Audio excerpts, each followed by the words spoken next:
Thank you, Linda. I haven't got much taller, but thanks anyway. It's great to see so many people here tonight. We're delighted with the turnout.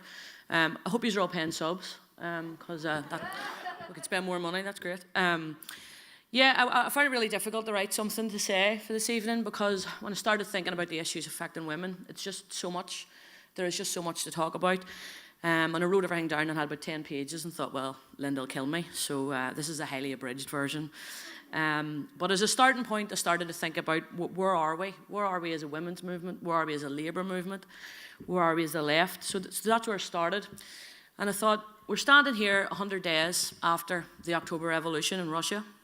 We're 100 years, did I say days? 100 years. And we're standing here 10 years after a massive crisis in the capitalist system. And that crisis is ongoing. And we need as a movement, I think, to ask ourselves what's the nature of this battle that we have in front of us.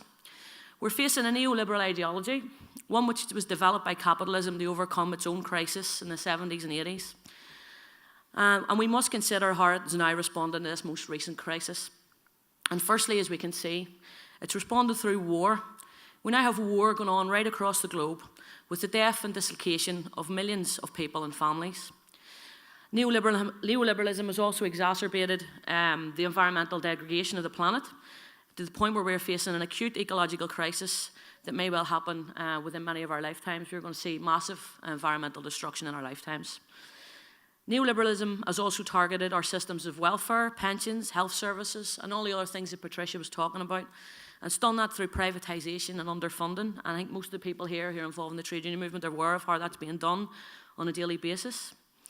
Neoliberalism has also deliberately increased unemployment and is now working to make the notion of full-time work a thing of the past. I'm 35 years old and I'm lucky enough that I've been in the same job for 10 years, but that's because I work for a trade union. None of my friends have been in jobs that long. Some of them don't even hope to be in a job longer than a year.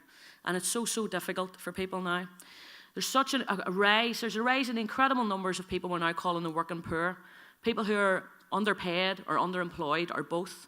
There's now 900,000 people in the UK on 0 hours contracts. It's nearly 1 million people who have no employment rights or very little access to trade union assistance, if any at all. And the targets and victims of these pillars of neoliberalism are, of course, ordinary working people. And a majority of those are women. And it is women who bear the brunt of every attack staged by neoliberalism. We're facing a world where inequality has become so pronounced that we have capitalist economists such as Joe Stiglitz raising concerns about the potential for a crisis of legitimacy in the system. We even have the bizarre situation where the IMF has been calling for minimum wage rises.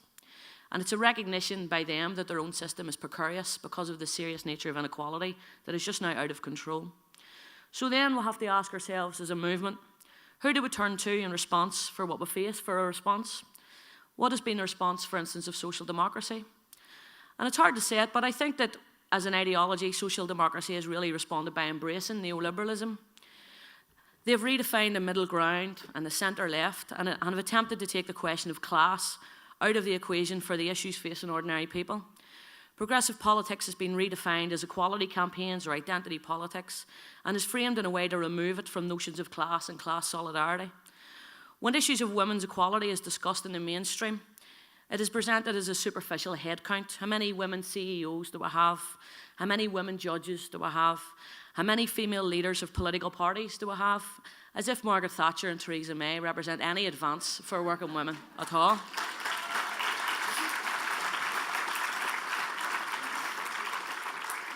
And as Angela Davis pointed out today in City Hall, the notion of breaking glass ceilings, it's just a complete nonsense because most women are never getting anywhere near that ceiling in the first place. So this shift, the middle ground has shifted. I mean, it's shifted so much that Barack Obama and Hillary Clinton, who are warmongers, are being put forward as leaders of the left. So that's the situation we're in. And honestly believe that in its abandonment of class struggle, social democracy has also abandoned working class people and handed millions of workers over to populist right-wing and even fascist politicians. So my view and our view, I think, is that class struggle, class politics is and must be central to all equality issues, but particularly the women's question. We're at a crucial stage. The women's movement and all feminists must work to ensure that the labour movement reorientate itself away from non-class politics and becomes a class-conscious movement which understands just how central the women's struggle is to the defence of working people and even its own survival. After all, we cannot create an equal world or a classless society without the emancipation of women. It would be impossible. It therefore means that the women's struggle is everyone's struggle. And again, as Ansa pointed out in the City Hall today, women have been to the forefront of every battle workers have ever waged, and not least of which was the role of the 20,000 female textile workers who in Russia, on International Women's Day 100 years ago, went out on the streets and really kick-started the Russian Revolution by demanding peace and demanding bread. So, 100 years later, the call for peace and bread is perhaps more potent. So I just wanted to say, I'm stealing the phrase now from the Women Against the Pit Closures, which really struck me this year. And we are women, we are strong, we want peace, but we want bread and roses too. Thank you. No passer on.